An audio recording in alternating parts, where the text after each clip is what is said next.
हम जो नहीं बन पाते वो चाहते हैं कि वो बन जाए, हम जो नहीं कर पाते वो चाहते हैं कि वो कर जाए, और ये भूल जाते हैं कि हमारा बच्चा हमारी जायदाद नहीं है, वो एक हाड़ मांस का जीता जागता इंसान है। क्या हम अपने सपनों को उन मासूम बच्चों पे नहीं लाद रहे हैं? आज 7th क्लास से मैंने देखा है, मैं एजुकेशन लाइन में हूँ, बच्चों को बाहर भेजने की बातें शुरू हो जाती हैं। उन्हें IIT के लिए और नीट के लिए और इंजीनियरिंग और लॉयर, पता नहीं किन किन एग्जामिनेशंस के लिए 6-7 से बोल दिया जाता है, जबकि मुझे लगता है 10वीं क्लास तक तो बच्चों को फ्री छोड़ देना चाहिए। जिन दरख्तों में सही पानी नहीं दिया जाता, जिन दरख्तों में सही पानी नहीं दिया जाता, उन पर फल मीठा कभी नहीं आता। मैं पेशे से शिक्षिका हूँ और पिछले 25 सालों से फिजिक्स और मैथ्स पढ़ा रही हूँ। उसके अलावा करियर काउंसलिंग में काफ़ी मदद कर चुकी हूँ, बहुत सारे स्कूलों में, बहुत सारे एजुकेशनल इंस्टीट्यूट्स में, और बहुत सारे ग्रुप्स के लिए मैंने करियर काउंसलिंग और इसके अलावा एजुकेशन के क्या तरीके हों, किस तरह की सही एजुकेशन हो, इवन टीचर ट्रेनिंग वर्कशॉप भी दी हैं, और कई स्कूलों में लैब डेवलप करने में भी उन्हें मदद की है। नमस्कार साथियों, आपसे बातचीत का यह सिलसिला थमा नहीं है, चलता जा रहा है। आज फिर हम शुरुआत कर रहे हैं लाइफ कोचिंग विद मनीषा के नए एपिसोड की। इसमें बात करेंगे युवाओं के लिए, महिलाओं के लिए और छोटे छोटे बच्चों के लिए क्या ज़रूरी है, क्या हम सीख सकते हैं। ऐसे अतिथियों से बात करेंगे जो बहुत शानदार काम कर रहे हैं, जिन्होंने बहुत सारा समय बच्चों के साथ गुजारा है, युवाओं के साथ गुजारा है, और उनके साथ काम करके क्या ऐसी बातें उन्हें समझ में आई हैं जिसकी ज़रूरत पड़ती है कि लोग आगे कैसे बढ़ें, या वो बच्चे जो छोटी छोटी बातों से परेशान हो जाते हैं, जो आज के इस युग में जब इन्फॉर्मेशन तो बहुत ज़्यादा है उनके पास, लेकिन कौन सी इन्फॉर्मेशन सही है और कौन सी इन्फॉर्मेशन गलत है ये उनको पता ही नहीं चल पाता, और उन्हें लगता है जिस तरह की दुनिया उनके आसपास है वो ही सही दुनिया है, जबकि ऐसा बिल्कुल नहीं। तो क्या सच है और क्या ऐसा है जिसको जानने की ज़रूरत है, उस पर बात करेंगे। कि आज की हमारी बातचीत है शिल्पा ग्रोवर के साथ, जो कि एक एजुकेटर है। लेकिन बातचीत की शुरुआत करें इससे पहले एक छोटी सी कहानी आपको सुनाना चाहूँगी। एक बार एक सर्कस के मैनेजर के पास एक व्यक्ति आया और उसने कहा, मेरे पास बहुत यूनिक चीज़ है, यदि तुम देखना चाहो, जानना चाहो तो बता सकता हूँ। सर्कस के मैनेजर ने कहा कि यूनिक क्या, मेरे पास तो सब कुछ यूनिक ही होता है। मेरे सर्कस में महिलाएं छलांग लगाती हैं, लोगों को लगता है कि आसमान तक छू जाएंगी। मेरे सर्कस में शेर, भालू, चीता, ये सब ऐसे ऐसे करतब दिखाते हैं कि लोगों को लगता है कि कमाल हो गया। और मेरे सर्कस में कई पुरुष जोकर की तरह एक्ट करते हैं, अलग अलग तरीके से एक्ट करते हैं, और बहुत ही ऐसी अलग अलग चीज़ें हम करते हैं जिससे लोगों का मनोरंजन होता है। तो उस व्यक्ति ने, जो नया था, उसने कहा कि मेरे पास एक छोटा सा पपी है और वो पपी पियानो बजाता है।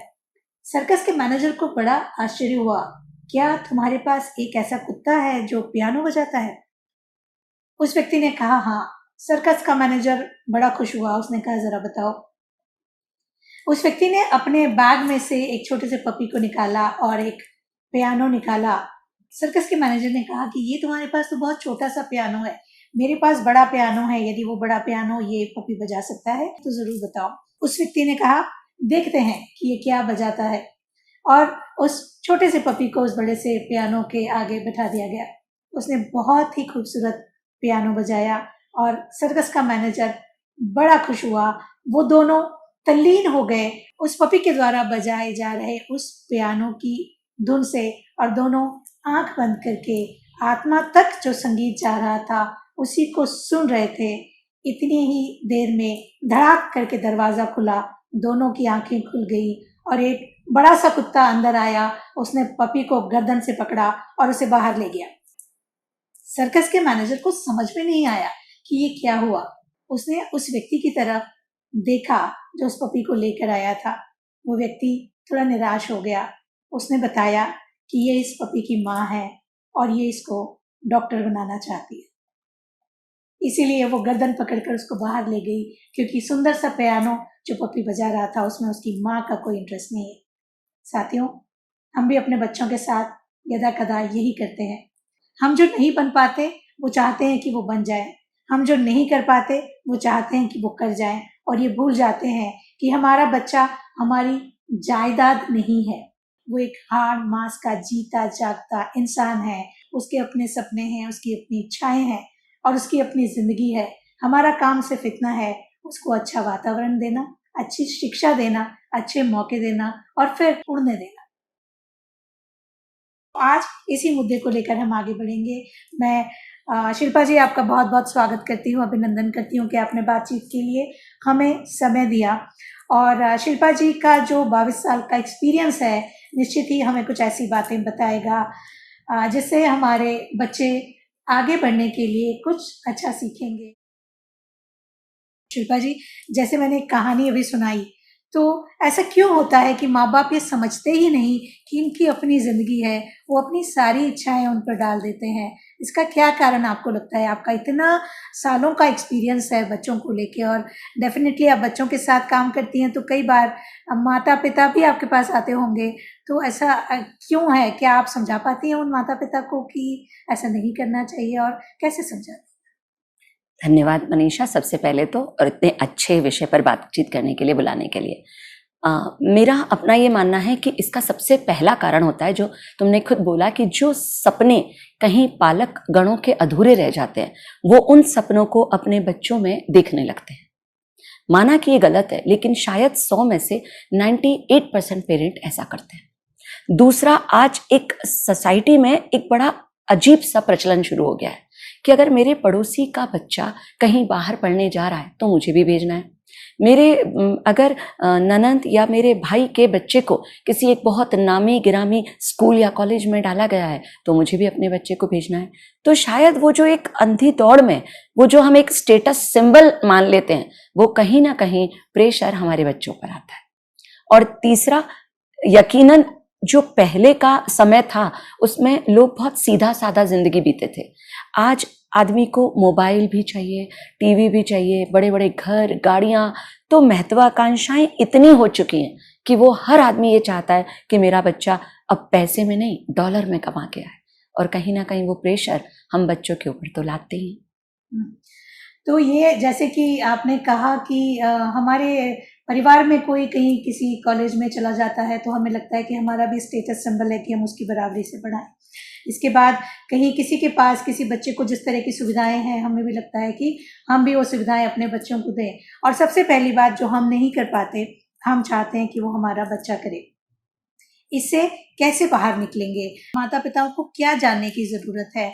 क्या एक बच्चे को एक इंसान की तरह वो नहीं देखते, वो अपनी इच्छाओं का पुतला उसको क्यों देखते हैं, और कैसे हम माता पिता को इससे बाहर निकाल सकते हैं? बहुत ही अच्छा प्रश्न है। मैं हमेशा बोलती हूँ पेरेंट्स को, जिन दरख्तों में सही पानी नहीं दिया जाता, जिन दरख्तों में सही पानी नहीं दिया जाता, उन पर फल मीठा कभी नहीं आता। तो उन्हें सबसे पहले ये समझना होगा कि एक बच्चे को किताबी कीड़ा नहीं बनाना है, उसका सर्वांगीण विकास होना चाहिए, उसमें खेलकूद की प्रवृत्ति भी पैदा हो, उसका पढ़ाई का समय एक निश्चित समय हो। अगर आप एक मासूम से बच्चे को उस एज में जहां पर उसके बहुत सारे क्वेरीज हैं, क्वेश्चंस हैं, मात्र बुक में घुसाएंगे तो वो आप सक्सेसफुल पर्सन कभी नहीं बना सकते उसे। तो बच्चे को सिर्फ एक सर्टिफिकेट नहीं चाहिए, नहीं, उसको बचपन से माता पिता को ध्यान रखना चाहिए कि उसको एक अच्छा इंजीनियर, डॉक्टर, प्रोफेशनल तो बनाना है, लेकिन उससे पहले उसको एक अच्छा इंसान बनाना है, अच्छा नागरिक बनाना है, अच्छा बेटा बनाना है, रिश्ते समझाने हैं और इंसानों की कदर करना सिखाना है। बहुत सही। एक छोटा सा बच्चा जब नर्स लाके हमारे हाथ में देती है, हम सोचते हैं कितनी खूबसूरत चीज़ है, लेकिन जैसे ही वो हमारे हाथ में आता है, हमारे मन से आवाज़ आती है कि मैं एयर होस्टेस नहीं बन पाई, इसको एयर होस्टेस बनाऊंगी। क्या ये सही है? बिल्कुल भी सही नहीं है। मेरा ये मानना है कि अगर बच्चा आपके पास जब आया आपकी जिंदगी में, तो वो एक बिल्कुल ही कच्ची मिट्टी था। कहीं ना कहीं अगर वो सही नहीं कर पा रहा तो आपको यकीनन ये मानना पड़ेगा कि हमारी दी हुई एजुकेशन, हमारे सामाजिक वातावरण, हमारे स्कूलों में कहीं ना कहीं कोई कमी रह गई है। तो इसीलिए सबसे पहले धर्म, नैतिकता, संस्कार, अपनी परंपराएं बच्चों के साथ शेयर करिए। कोशिश करिए कि आपका जो फैमिली का एटमॉस्फेयर है वो ऐसा हो जहां बच्चे में एक आत्मविश्वास आए। एक बहुत अच्छी जापानी कहावत है, the biggest thing you can offer to your children is spare time and give your ears. सबसे अच्छी चीज जो आप अपने बच्चों को दे सकते हैं वो है समय और आपके कान, यानी जितना आप उसको सुनेंगे। जितना आप उसके साथ टाइम देंगे। हमने आजकल ये मान लिया है कि हमने बच्चे को एक महंगा मोबाइल दे दिया, एक बड़े स्कूल में डाल दिया, बड़ी सी बस उसको लेने आती है और हम लोगों को शान से बता पाते हैं कि हमारा बच्चा उस स्कूल में पढ़ता है, उसके बाद हमें लगता है कि हमारी जिम्मेदारी खत्म हो जाती है। लेकिन ऐसा नहीं है। ऐसा नहीं है। हमें और उस बच्चे को आपका धन नहीं चाहिए, उस बच्चे को आपका समय चाहिए, प्यार चाहिए। तो ये बात सबसे जरूरी पेरेंट्स को याद रखना चाहिए कि उस बच्चे को आपका समय चाहिए, आपका प्रेम चाहिए, आपका साथ चाहिए। और यदि स्कूल से आने के बाद या नर्सरी से आने के बाद या कहीं आप अपने काम से जब वापस आते हैं तो आपका सबसे महत्वपूर्ण काम ये होना चाहिए, उसके पास बैठें और उससे थोड़ी देर बात करें कि आपका दिन भर कैसा गया, उसका दिन भर कैसा गया, उसमें क्या बेहतर किया जा सकता है और क्या बेहतर नहीं बिल्कुल हुआ जो अगले दिन किया जा सकता है। बहुत सही बोला। ये चीज हमें करनी पड़ेगी और कोशिश करना चाहिए कि हम एक अंधी दौड़ में चलकर अपने बच्चों को मात्र डॉक्टर, इंजीनियर, लॉयर यही सब बनाने की कोशिश नहीं करें। बहुत सारे और भी प्रोफेशन हो सकते हैं। अगर किसी के दिल की इच्छा है, जैसे आपने स्टोरी सुनाई कि वो म्यूजिशियन बनना चाहता है या वो संगीत में जाना चाहता है या उसे आर्किटेक्ट पसंद है या उसे रेडियो जॉकी बनना है या वो सिर्फ खेल कूद में ही अपना करियर बनाना चाहता है, तो हर जगह आज प्रोफेशन है। जिंदगी का अंतिम सुख पैसा कमाना नहीं है। जिंदगी का अंतिम सुख है जिस चीज को आप दिल से पसंद करते हैं उसमें अपने शीर्ष तक पहुंचना, खुश रहना। खुश रहना। और आप तभी खुश रह पाएंगे जब आप वो करेंगे जिसमें आपको आनंद आता है। बहुत सही, बिल्कुल सही बात है। ये बात पेरेंट्स को जिस दिन समझ में आ जाएगी और सोसाइटी को जिस दिन समझ में आ जाएगी, उस दिन हम ये जो डॉक्टर, इंजीनियर बनाने की फैक्ट्रीज हमने लगा दी हैं वो नहीं रहेंगी, बल्कि स्कूल जाने के लिए बच्चा खुद लालायित होकर सुबह सुबह उठ के जाएगा। यदि हम पेरेंट्स के पार्ट पे देखें तो पेरेंट्स के मन में ये सारी भावनाएं कहाँ से आती है? ये क्या जो सोसाइटी है हम बच्चों से कहते हैं पीयर प्रेशर, क्या पेरेंट्स को भी पीयर प्रेशर होता है? बिल्कुल है। रादर मुझे लगता है जिस दिन हम अपने बच्चे को बड़ी बड़ी करियर की बातें बताना शुरू कर देते हैं, क्या वो पेरेंट्स की अंदर छुपी हुई, दबी हुई महत्वाकांक्षाएं और सपने नहीं है? क्या हम अपने सपनों को उन मासूम बच्चों पे नहीं लाद रहे हैं? आज 7th क्लास से मैंने देखा है, मैं एजुकेशन लाइन में हूँ, बच्चों को बाहर भेजने की बातें शुरू हो जाती हैं। उन्हें IIT के लिए और नीट के लिए और इंजीनियरिंग और लॉयर, पता नहीं किन किन एग्जामिनेशंस के लिए 6-7 से बोल दिया जाता है, जबकि मुझे लगता है 10वीं क्लास तक तो बच्चों को फ्री छोड़ देना चाहिए। बिल्कुल सही, जैसे कि शिल्पा जी ने बताया, जब भी पहले जॉइंट फैमिलीज होती थी, एक बच्चे को ताऊसा ताईसा भी मिलते थे, चाचा चाची भी मिलते थे, भैया भाभी भी मिलते थे, दीदी जीजाजी भी होते थे, बहुत सारे लोग होते थे, तो बहुत सारी चीज़ें अनवरिंगली उसे सीखने में आ जाती थी। लेकिन अभी सिंगल फैमिली है और सिंगल फैमिली में भी कई बार दादा दादी और नाना नानी भी साथ में नहीं है, माता पिता के पास समय नहीं है क्योंकि उन दोनों को कमाना है घर को ठीक से चलाने के लिए। तो बच्चे के साथ या तो आया है या स्कूल के टीचर्स हैं या फिर आसपास के थोड़े बहुत बच्चे हैं, बस वही उनके साथ रह जाते हैं। और वो छोटे बच्चे जो उनके ही साथ के हैं, जहाँ से लर्निंग तो नहीं आती, हाँ वो थोड़ी देर उनके साथ खेल के थोड़ा सा अपना समय निकाल सकते हैं। मेरा ये मानना है कि सब इंसान अच्छे होते हैं, बुरा कोई नहीं होता। आदतें थोड़ी सी अच्छी बुरी होती हैं, यदि हम अपनी देखें और दूसरों की ना देखें तो जॉइंट फैमिली में रहना कोई बुरा नहीं है और आपके बच्चों के डेवलपमेंट के लिए ये बहुत ज़रूरी है। तो यदि आप अपने बच्चों से प्यार करते हैं तो परिवार में थोड़ा सा अगर माहौल अच्छा बना के रखा जाए तो बच्चों के डेवलपमेंट में वो बहुत काम आता है, उसका बहुत बड़ा हिस्सा होता है जी। और जैसे एक और बात शिल्पा जी ने कही कि कम से कम 2 एक्टिविटी बच्चे को पढ़ाई के अतिरिक्त, हम बच्चे को एक अच्छे स्कूल में डाल देते हैं और फिर हम सिर्फ उसको रोज़ याद दिलाते हैं होमवर्क किया कि नहीं, होमवर्क हुआ कि नहीं, होमवर्क करना है। और बच्चा चौथी पाँचवीं में जाता है, मैं देखती हूँ या तो स्कूल से आके वो थोड़ा बहुत कुछ खा के ट्यूशन टीचर के पास चला जाता है, या फिर ट्यूशन टीचर घर आ जाती है। इस बात के लिए कहीं समय ही नहीं बचता कि वो थोड़ा सा गिटार बजा ले, थोड़ा सा कांगो बजा ले, थोड़ा सा म्यूज़िक सुन ले, कुछ और सीख ले, कहीं खेलने चला जाए। तो बच्चों को पढ़ाई के अलावा 2 ऐसी एक्टिविटीज़ ज़रूर करवाई जानी चाहिए, जिसमें से एक तो है कि कोई ना कोई खेल उसको ज़रूर खेलना चाहिए, और दूसरा आर्ट का कोई फॉर्म उसकी ज़िंदगी में ज़रूर होना चाहिए। उसे कविताएं पसंद हैं, उसको लिखना पसंद है, उसको ड्राइंग पसंद है, बजाना पसंद है, गाना पसंद है, क्या उसको पसंद है ये आप जानते हैं।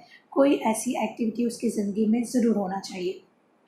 इसके 2 फ़ायदे हैं। यदि वो पढ़ाई के अलावा किसी और विधा में अपना करियर बनाना चाहता है तो वो बना सकता है, और नहीं भी तो ये चीज़ें मुश्किल समय में और ऐसे समय में जब वो बहुत थक के ऑफिस से आएगा, बिज़नेस में कहीं थका हुआ होगा, या रिश्तों में कहीं उसको ऐसा लगता होगा कि बहुत काम करने की ज़रूरत है, मेरा रिश्ता वैसा नहीं जा रहा जैसा मैं चाहता हूँ या जैसा मैं चाहती हूँ, तो ये चीज़ें उसको सपोर्ट सिस्टम की तरह काम करेंगी, उसको उस तनाव से निकालने में मदद करेंगी और ज़िंदगी को पटरी पर बनाए रखेंगी। उसकी ज़िंदगी नॉर्मल बनी रहेगी किसी भी मुश्किल परिस्थिति में भी।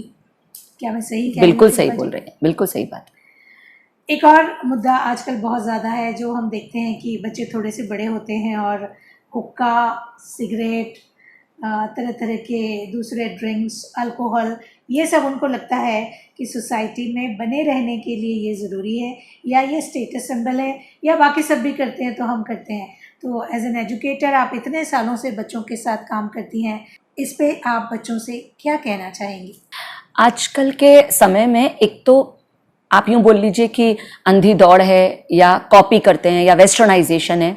एक बहुत बड़ा एडिक्शन जो हर बच्चे में मुझे देखने को मिल रहा है, इलेक्ट्रॉनिक गैजेट्स।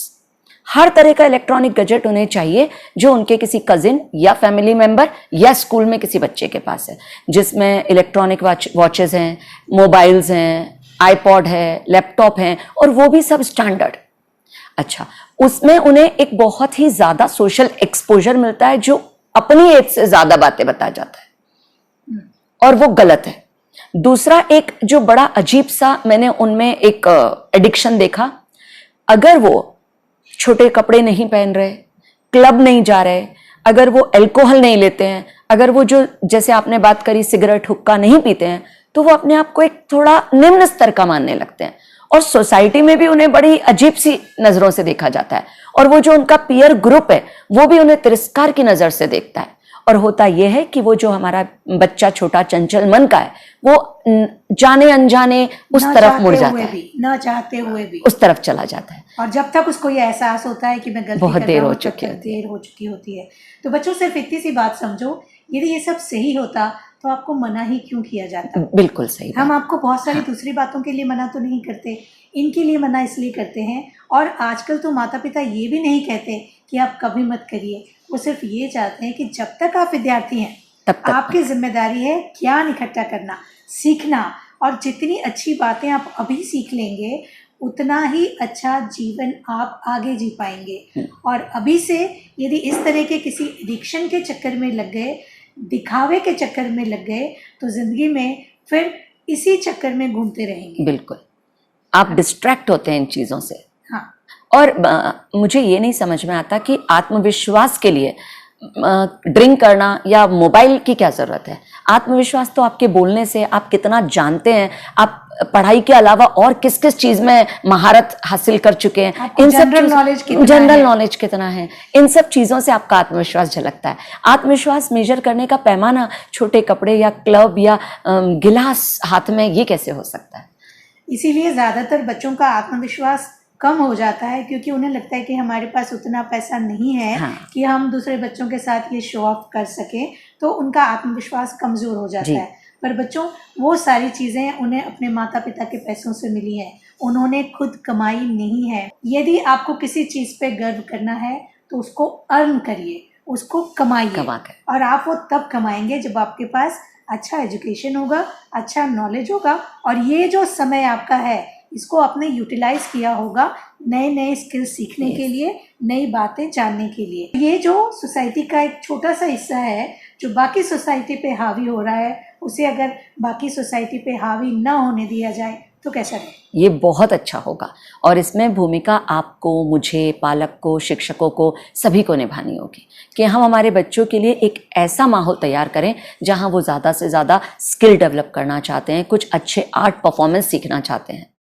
हमारे देश में ऐसा होता है कि हम बच्चा ग्रेजुएशन करता है, पोस्ट ग्रेजुएशन करता है, तब तक भी हम उसको घर में बिठा के खिलाते रहते हैं, स्पून फीड करते रहते हैं। यदि हम स्कूलिंग खत्म होने के साथ साथ ही उससे कहें कुछ ऐसा करो कि तुम्हारा पॉकेट मनी निकले, बहुत अच्छी क्या ये संभव है कि उससे वो डिस्ट्रैक्शंस की तरफ कम जाएगा, मेहनत का मतलब समझेगा, पैसों का इम्पोर्टेंस समझेगा और उसे मेहनत करने की आदत पड़ जाएगी? क्या ये ऐसा करना चाहिए?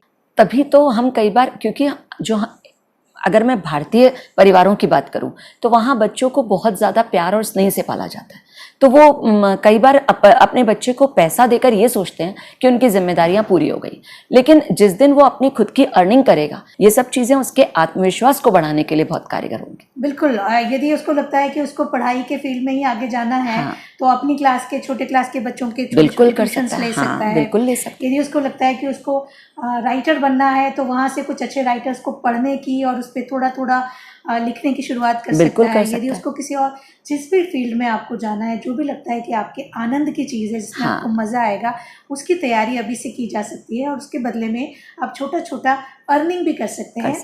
और विश्वास करिए बच्चों, जब अपनी मेहनत का पैसा हाथ में आता है उसका आनंद ही अलग होता है। उसका आनंद अलग होता है। तो वो जो दूसरे बच्चे आपको दिखा दिखा के चिढ़ाते हैं, उनसे ये कहिए कि जिस दिन तुम अपने पैसों से और अपनी मेहनत से ये सुविधाएं ले सको, उस दिन मैं तुमसे इम्प्रेस होऊंगा। तब तक मैं तुम्हारे माता पिता से इम्प्रेस हूँ कि उन्होंने इतनी मेहनत की है, तुम भी करो। यदि हम इतना भी जवाब देना सीख गए बच्चों, तो निश्चित ही आप कभी भी उस पीयर प्रेशर का हिस्सा नहीं बनोगे।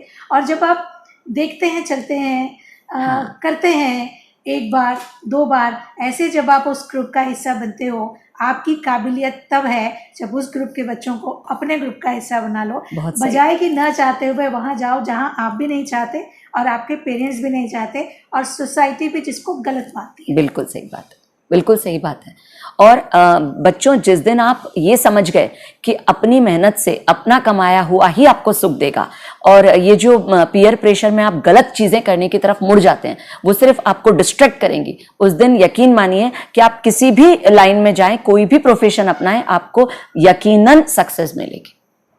और माता पिता को भी ये ध्यान रखना चाहिए कि बच्चा जैसे ही थोड़ा थोड़ा बड़ा होता है, यदि आपका बिजनेस है तो उससे बिजनेस में हाथ बटाने लगे। यदि आप चाहते हैं कि वो अच्छा प्रोफेशनल बने, तो मान लीजिए आपका बच्चा चाहता है कि वो आगे एडवोकेसी में जाए या वो जज बनना चाहता है तो किसी वकील के यहाँ उसको छुट्टियों में भेज सकते हैं। यदि वो डॉक्टर बनना चाहता है तो किसी डॉक्टर के यहाँ उसको भेज सकते हैं।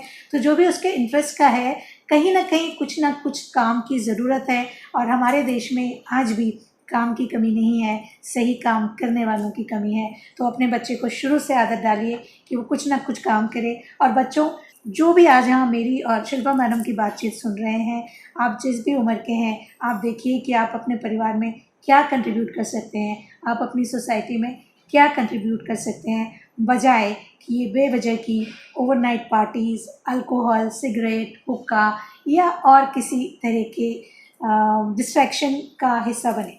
बहुत शिल्पा जी, एक और बात है जो यहाँ करनी ज़रूरी है कि बच्चे थोड़े से बड़े होते हैं और उनका एक स्टेटस सिंबल एक और है कि हमारी गर्लफ्रेंड है कि नहीं या हमारा बॉयफ्रेंड है कि नहीं। इसको हम बच्चों को कैसे समझाएं? देखिए, इससे हम बच्चों को इस तरह से समझा सकते हैं कि प्रॉब्लम यह है कि भारतीय सोसाइटी में भी, परिवारों में भी, जब आप किसी चीज़ को छुपाते हैं तो बच्चा उसके लिए बहुत ज़्यादा उत्साहित रहता है। तो अगर हम उसे एक प्रॉपर सेक्स एजुकेशन दे दें कि ये इसकी सही उम्र है और आपको अपने जो अपोजिट सेक्स है उसे पूरी इज्जत देनी है, वो सिर्फ आपके अट्रैक्शन का रीज़न नहीं है, आपको उसको एक दोस्त की नज़र से, एक बहन की नज़र से या एक भाई की नज़र से भी देखा जा सकता है। वो भी आपके किसी ना किसी परिवार का हिस्सा है। अगर आप किसी लड़की को गलत नज़र से देख रहे हैं तो आपकी बहन को भी कोई गलत नज़र से देख रहा होगा। जब इस तरह की चीज़ें हम अपने बच्चों को सिखाते हैं तो यकीन मानिए कि भले ही वो थोड़ा थोड़ा असर करती हैं, पर जैसे कहते हैं ना कि each time when you are just hitting a metal you are making it a little bit soft. तो वैसे ही बच्चों पर भी बार बार बोली गई बातें धीरे धीरे असर करती हैं और उनका जो एक मस्तिष्क है, उनका जो एक मन है, चित्रपटल है, उस पर वो धीरे धीरे असर होता है कि नहीं, हमें किस तरह से अपोजिट सेक्स के साथ या अपने पीयर ग्रुप के साथ रिलेशन रखना है। और माता पिता ने भी या बड़े जो भी हैं उन्होंने कभी समझाया नहीं होता कि इस तरह के रिश्ते का क्या मतलब है। बच्चों, आपको शायद पता भी नहीं होगा कि आपके माता पिता ने आपके स्कूल की फ़ीस भरने के लिए या आपको कोई नया बैग दिलवाने के लिए या नया ड्रेस दिलवाने के लिए, नया जूता दिलवाने के लिए खुद की कितनी चीज़ें न जाने कितनी बार सेक्रीफाइस की होगी। और उन दोनों ने भी, माता पिता ने भी एक दूसरे को खुश रखने के लिए न जाने कितनी बार किसी बात का जवाब नहीं दिया होगा, किसी बात को दिल में रखा होगा। यदि आप रिश्ता समझते हैं, इस रिश्ता जो शब्द है इसको अगर आप समझें, रिलेशनशिप के मायने समझें, बच्चों प्रेम एक बहुत खूबसूरत चीज़ है। उसको तू नहीं और से और नहीं और से ही करके उसका एहसास को ख़त्म मत कीजिए। रिश्तों को बेहतरी से समझिए और जब आपको लगे कि आप एक ऐसे रिश्ते में जाने के लिए तैयार हैं, तभी आपको उतनी समझ हो, तब आप उस रिश्ते में जाने की तैयारी करें। लोगों के देखा देखी या सिर्फ उन 3 दोस्तों की गर्लफ्रेंड है तो आपकी भी होनी चाहिए, या आपकी 2 सहेलियां हैं उनके बॉयफ्रेंड से तो आपकी भी होना चाहिए। इसलिए किसी भी तरह से किसी के भी साथ किसी भी रिश्ते में बिल्कुल सही मनीष। आप ये बताइए 13-14 साल की अपरिपक्व उम्र में आप गर्लफ्रेंड या बॉयफ्रेंड वाले रिश्ते को एक पूरी जिंदगी का रिश्ता मानने के लिए अभी है ही नहीं, उतनी समझ ही नहीं है उन बच्चों में, उतनी अक्ल ही नहीं। हाँ, तो इसीलिए हमें हर चीज की एक उम्र होती है और वो वक्त आने पर ही होनी चाहिए, तभी उसकी खूबसूरती है जिंदगी में, वरना तो फिर वो एक जहर बनकर आपकी जिंदगी में फैलती है।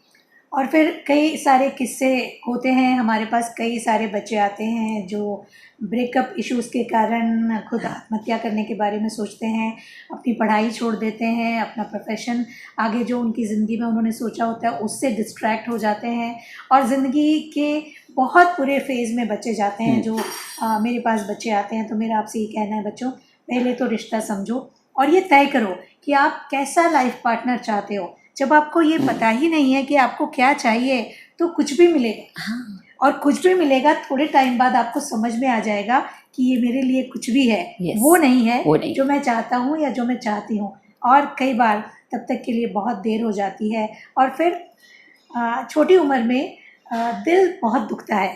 शायद बड़ी उम्र में तो थोड़ी समझदारी आ जाती है और हम साथ बैठ के तय कर लेते हैं कि हम एक दूसरे के शायद कंपैटिबल नहीं है इसलिए अलग हो जाएं। पर जब नाजुक उम्र होती है तो वो आपके इमोशंस को बहुत नुकसान करता है। और जब वो इमोशंस आपको न जाने कहाँ ले जाते हैं। और एक और चीज़ है जो कई बार पिक्चरों में दिखाई जाती है कि दिल टूटा और नशा करने चल पड़े, ऐसा कुछ नहीं होता बच्चों, कुछ भी नहीं है। यदि आपको लगता है, एक बार एक 10th क्लास का बच्चा मेरे पास आया, उसके पेरेंट्स लेके आए कि बहुत दुखी रहता है, तो मैंने जब उससे पूछा तो बहुत दिनों बाद उसके मुंह से ये निकला, हम इश्क के मारे हैं। मुझे इतनी हंसी आई ये सुनकर। तुम्हें ज़िंदगी के बारे में अभी क्या पता है? और मान लो जिस इश्क के तुम मारे हो वो हाँ कर देती, माँ बाप भी तैयार हो जाते, तो कल उसका खर्चा उठाने की स्थिति में हो क्या, उसकी ज़िंदगी की बाकी जिम्मेदारियां उठाने की स्थिति में हो क्या। तो पहले इस लायक तो बनो कि एक दूसरे के पूरक बन जाओ, एक दूसरे के साथ निभाना सीख जाओ। ये जो शब्द है निभाना, ये बहुत इम्पॉर्टेंट है बच्चों।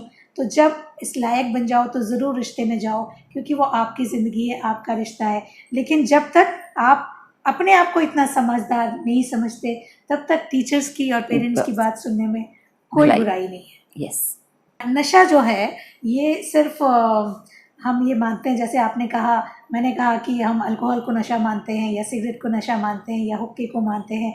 आपने कहा कि गैजेट्स भी एक नशा है। इसके अलावा कुछ और नशे हैं बच्चों, गॉसिपिंग एक नशा है। यस, है ना। हमें आदत पड़ जाती है कि जब हम 4-5 लोगों के बीच रहते हैं तो वो जो छठा बच्चा नहीं है, उसको कपड़े पहनना नहीं आता, या उसके जूते कैसे होते हैं, या उसको बात करना नहीं आता, या उसके पेरेंट्स ऐसे हैं, या उसके पास गाड़ी नहीं है, हम ये गॉसिपिंग बहुत करते हैं, जबकि हमारे खुद के पास हमारा कुछ नहीं होता। तो एक बात याद रखिएगा, what goes around it comes around. जो आप देते हैं वो आपके पास लौट के वापस आता है। यदि आपने किसी की बहुत सारी बुराइयां की हैं तो कहीं तैयारी हो रही है आपकी बुराइयां करने की। जी बिल्कुल सही। क्या मैं सही बोल ये रही हूँ? बिल्कुल सही है, ये बिल्कुल और सही है। एक और बात है, हम साथ के साथ साथ रहकर कुछ गलत बच्चों की संगत से झूठ बोलना सीख जाते हैं, बेवकूफ़ बनाना सीख जाते हैं, किसी का नुकसान करना सीख जाते हैं। तो इस समय भी मुझे लगता है ये सेंटेंस याद रखना चाहिए कि जो मेरे पास से जाएगा वही वापस वो लौट कर बिल्कुल वापस आएगा। तो आज हमने बहुत सारी ऐसी बातें की जो आपके जानने के लिए ज़रूरी है। एक और मुद्दा मुझे लगता है कि बच्चों को उसके बारे में बताना चाहिए कि हमारे यहाँ रोजगार एक बड़ी समस्या है। तो किस तरह से अपने लिए काम चूज करें? क्या सबको नौकरी करनी ज़रूरी है, सबको बिजनेस करना ज़रूरी है, या कुछ और है? तो क्या है? मैं समझती हूँ कि शिल्पा जी ज़्यादा अच्छे से ये बता पाएंगी कि बच्चों के पास ऑप्शंस क्या क्या हैं जहाँ वो एक्सप्लोर कर सकते हैं। एक जो कॉमन सोच भारतीय पालक की है वो ये कि वो अपने बच्चे को इंजीनियर, डॉक्टर, लॉयर, या आज एक और नया सोच डेवलप हो गई है कि अपने बच्चे को 10th के बाद या 12th क्लास के बाद ही बाहर पढ़ने के लिए भेज दिया जाए, क्योंकि उन्हें ऐसा लगता है कि जो बाहर का एक्सपोजर है, जो डॉलर की कमाई है, वो इंडिया से कहीं ज़्यादा बेहतर है। तो पहले तो उन्हें अपनी ये सोच तोड़नी होगी कि जो एक ट्रेडिशनल कोर्स है वो सबके लिए नहीं बना। जैसे पांचों उंगलियां बराबर नहीं होती, वैसे हर बच्चा डॉक्टर ही बने ये जरूरी नहीं है।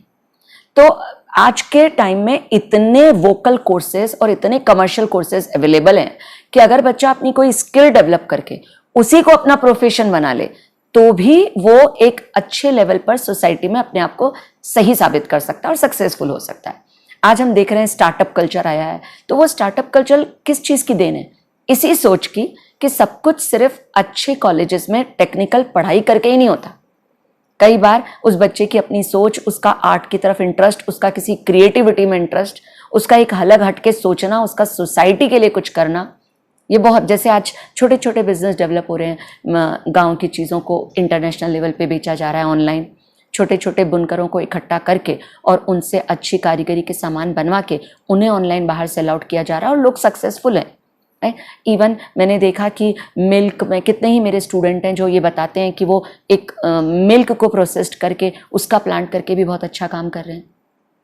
एक अच्छी वाली जो चाय है, जैसे आज हम कितने नाम देखते हैं जिसमें उन्होंने एक छोटे से चाय के उससे ही अपना पूरा बड़ा बिजनेस एकत्रित कर लिया है। तो म्यूजिक कंपोजिंग करके वो अपने लिए एक अच्छा करियर बना रहे हैं, राइट। अच्छे सिंगर्स बन रहे हैं, अपना खुद का बैंड डेवलप कर रहे हैं। तो ऐसे एक नहीं, बहुत सारे काम हैं। फोटोग्राफी एक बहुत अच्छा नया करियर बन के उभरा है जिसमें वो कमर्शियल फोटोग्राफी कर रहे हैं, सीनिक फोटोग्राफी करते हैं, डिस्कवरी जैसे चैनल्स के लिए फोटोग्राफी कर रहे हैं। तो हम क्यों उन्हें एक प्रॉपर सिर्फ जो एक सीधी सी लाइन है उसी में ही भेजना चाहते हैं? अगर हम ये एक्सपोजर बच्चों को देंगे तो यकीनन उनमें आत्मविश्वास भी डेवलप होगा और वो जो एक एम्प्लॉयमेंट की समस्या है वो अपने आप दूर हो जाएगी। ये सच है कि हम अपने बच्चों के लिए सिक्योरिटी चाहते हैं, इसलिए हम चाहते हैं कि जो तय करियर्स हैं उन पे बच्चों को भेज दिया जाए। लेकिन आज के ज़माने ने ये साबित किया है और बहुत सारे ऐसे प्रोफेशनल्स ने ये साबित किया है कि बड़े बड़े तय तरीके के जॉब छोड़ने के बाद उन्होंने लिखना शुरू किया, उन्होंने कुछ और शुरू किया और वो बहुत सक्सेसफुल हैं, क्योंकि अच्छा इंसान होना, खुश रहना ज़्यादा ज़रूरी है। तो बच्चों, मैं आपसे यही कहूँगी कि अपना नीड़ खुद गढ़िए, अपने आप को खुद संवारिए और एक जो आपका दायरा है या जिसको हम घर कहते हैं, जब उसके लिए किसी को बात की जाए तो आपके घर की चीज़ों को देखने के बजाय आप ये कह पाएँ कि ये मेरा घर, ये तेरा घर, किसी को देखना हो घर तो पहले आके मांग ले, मेरी नज़र तेरी नज़र। तो आपका घोंसला आपकी नज़रों से शानदार होना चाहिए, चीज़ों से शानदार लोगों को नहीं लगना चाहिए। यही हमारी कामना है, शुभकामना है कि आप आगे बढ़ें, बहुत आगे बढ़ें, बहुत नाम कमाएं। और यदि इस पूरे बातचीत के बाद फिर भी लगता है कि आपका कोई सवाल ऐसा है जो छूट गया है, कमेंट बॉक्स में लिखिएगा। हम शिल्पा जी को फिर से बुलाएंगे और उन सवालों के जवाब आप तक ज़रूर पहुंचाएंगे। हमारा मकसद है किसी भी तरह से आपके सवालों के जवाब आपको मिलना चाहिए, आपकी ज़िंदगी खुशहाल रहना चाहिए और ज़िंदगी में आपको संतोष मिलना चाहिए, शांति मिलना चाहिए। बिल्कुल बिल्कुल मनीषा जी, बहुत बहुत बहुत धन्यवाद एक सार्थक बातचीत का हिस्सा बनाने के लिए। बच्चों को तो बहुत सारी बातें हमने बता दी कि अगर मुश्किलें आए तो क्या करना है और क्या नहीं करना है, लेकिन आज जो एजुकेटर हैं, जो शिक्षिका हमारे सामने हैं, जो कई हज़ारों बच्चों के साथ अभी तक काम कर चुकी हैं, तो मैं उनसे जानना चाहूँगी कि आपके ज़िंदगी में ऐसा कौन सा फेज़ था, ऐसा कौन सा समय आया जब आपको लगा कि बड़ा मुश्किल समय है और आपने उससे बाहर निकलने के लिए क्या किया, कैसे आप उससे बाहर आए? इंसान की ज़िंदगी में कोई ना कोई ऐसा समय आता है जब मेरा भी बच्चा, क्योंकि एक ही बच्चा था, तो जब वो बाहर पढ़ने गया, जब उसने बोला कि मुझे दिल्ली यूनिवर्सिटी की पढ़ाई करनी है, तो मेरे लिए वो एक कठिन फेज़ था, क्योंकि अपने बच्चे से दूर होना इतना आसान नहीं होता है। तो वो एक बहुत कठिन फेज़ था, लेकिन धीरे धीरे बातचीत के थ्रू आदत पड़ी और मैंने उसे अपने हस्बैंड के थ्रू और अपने रिश्तेदारों से बातचीत करके, अपनी कुछ सहेलियों के साथ बातचीत करके किसी भी तरह उस फेज़ को दूर किया। क्योंकि मैं ये चाहती थी कि जैसे मैं बाकी अपने बच्चे का भविष्य बना रही हूँ, वैसे और भी बहुत सारे बच्चे हैं जो जिनकी जिम्मेदारी मुझ पर है, तो मैं उस जिम्मेदारी से अपना पल्ला नहीं झाड़ सकती। और एक एज के बाद आपका जो प्रोफेशन है वो आपके लिए कमाने का जरिया नहीं रहता, वो एक जिम्मेदारी का एहसास ज़्यादा हो जाता है। तो आज मैं उस स्टेज पे हूँ जहाँ मुझे मेरे बच्चों की जिम्मेदारी ज़्यादा इम्पोर्टेंट लगती है बजाय अपने प्रोफेशन की कमाई की। और वो इसलिए क्योंकि इन्होंने वो प्रोफेशन चुना जिसमें इन्हें आनंद आता है। तो आज इनके लिए इनका प्रोफेशन काम नहीं है, ये जिम्मेदारी है उन सारे बच्चों की जो इन पर विश्वास करके इनके पास पढ़ने आते हैं। तो बच्चों, टीचर्स भी ऐसे जिम्मेदार होते हैं। हम सबको, जो टीचर्स ये प्रोग्राम देख रहे हैं, जो पेरेंट्स ये प्रोग्राम देख रहे हैं, या जो बच्चे यहाँ हमारी बातचीत सुन रहे हैं, उन्हें भी ध्यान रखना चाहिए कि उनकी जिम्मेदारी क्या है उनके प्रति और इस सोसाइटी के प्रति। As a mind programming professional, चूँकि मैं मन पे काम करती हूँ, हम जब इस तरह की बातें करते तो हम कहते हैं कि आप वो चुनिए जिससे कभी आपके चरित्र का नुकसान नहीं हो रहा हो, आपके स्वाभिमान का नुकसान नहीं हो रहा हो, पहला। नंबर 2, आपके परिवार की खुशियाँ उसमें नहीं जा रही हों। आप ऐसा कोई काम नहीं कर रहे हैं जिससे आपके परिवार के इमोशंस का नुकसान हो रहा है या परिवार की वैल्यू का नुकसान हो रहा है। तीसरा, आप ऐसा कोई काम नहीं कर रहे हैं जिससे समाज को कोई नुकसान हो रहा है। और चौथा, आप ऐसा कोई काम नहीं कर रहे हैं जिससे पर्यावरण को नुकसान हो रहा है, क्योंकि हमें कहा गया है कि हम 5 चीज़ों से मिलकर बनते हैं। शिल्पा जी ज़्यादा अच्छे से जानती हैं, धरती, आकाश, जल, वायु और अग्नि। ये हमारा पर्यावरण है। तो हम ऐसा कुछ ना करें जिससे कि इस पर्यावरण को नुकसान हो। याद रखिएगा, अगले ऐसे ही इस सीरीज़ के किसी और बातचीत में आपसे फिर मुलाकात होगी। तब तक के लिए अपना ख्याल रखिएगा। बच्चों, बस आप सब लोग बहुत खुश रहिए और आप अच्छा काम करिए, देश के लिए, परिवार के लिए और अपने लिए भी। नमस्कार। और इसी के साथ एक और मेरी इच्छा है कि ये देश सबसे ज़्यादा सम्मान दे वो शिक्षकों को दे, क्योंकि शिक्षक अगर जिम्मेदारी से देश के बच्चों के लिए खड़ा हो जाए तो इस देश को, जो हम कहते हैं, दुनिया का सिरमौर बनने से कोई नहीं रोक सकता। आपके आसपास जो भी शिक्षक हैं उन्हें सम्मान दीजिए, और जो लोग शिक्षक बनना चाहते हैं वो ये समझें कि उनसे बड़ा योगदान इस देश को और कोई नहीं दे सकता।